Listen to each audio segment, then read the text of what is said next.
In late 2022, a digital illustrator sat at her desk, staring at a viral artificial intelligence image that looked hauntingly familiar. When she zoomed in on the bottom right corner, her stomach dropped. There, warped and melted like plastic in a fire, was her own signature.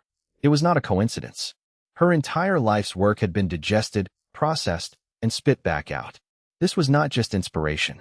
It was extraction. When we talk about the legal war over generative AI, we are usually told a very simple story.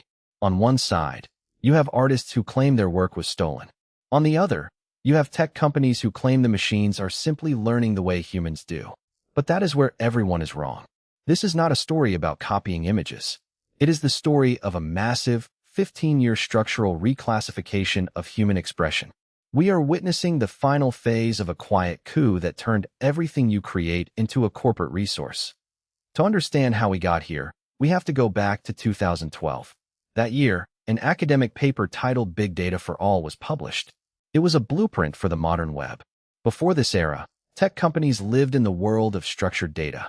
They collected things that looked like spreadsheets, such as credit card transactions, zip codes, and login times. But this paper argued that the real future lay in unstructured data. Your casual blog posts, your family photos, your vacation videos, and your digital sketches. The paper argued that this raw, chaotic human output should be reclassified as a raw material of production. It was no longer creative expression. It was industrial fuel. Think of your online creative life as crude oil. To an average person, oil in the ground is useless. You cannot put it in your car, and you cannot build a house with it. It only becomes valuable once a massive corporation drills it out of the earth and runs it through a multi-billion-dollar refinery to crack it into gasoline. Tech companies realized that human culture was the world's largest untapped oil reserve. Your uploads are not art or conversation to an algorithm. They are unrefined hydrocarbons. Generative AI models are not artists. They are the refineries, built to crack your expression into predictive mathematics. But how do you drill for oil on private property without getting sued for trespassing? You use a loophole. In the late 2010s, tech companies could not legally scrape the entire copyrighted web for commercial products. So they did not. Instead, nonprofit organizations and academic institutions did it for them. Under the banner of research and public interest, these groups compiled massive datasets containing billions of human images and texts. Because they were nonprofits, they were protected from copyright lawsuits.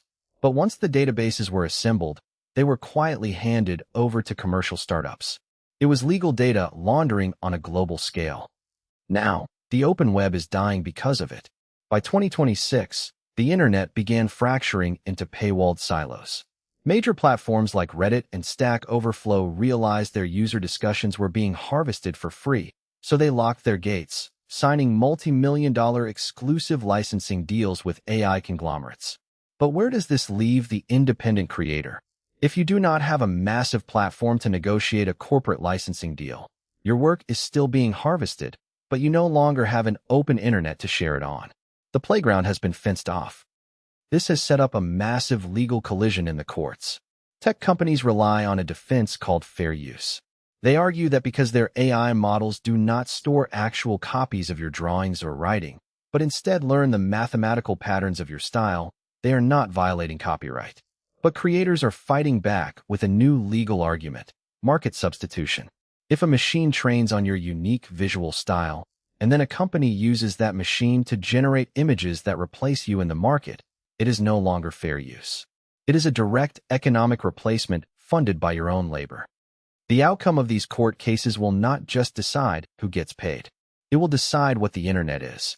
If the courts rule in favor of the tech companies, human creative expression will be legally codified as a free, raw material for corporate automation. But if the artists win, we might enter an era of the data cartel, where only megacorporations can afford to buy access to licensed web data, leaving the independent, open-source web completely dead. We are not just debating art. We are deciding who owns the raw material of human thought.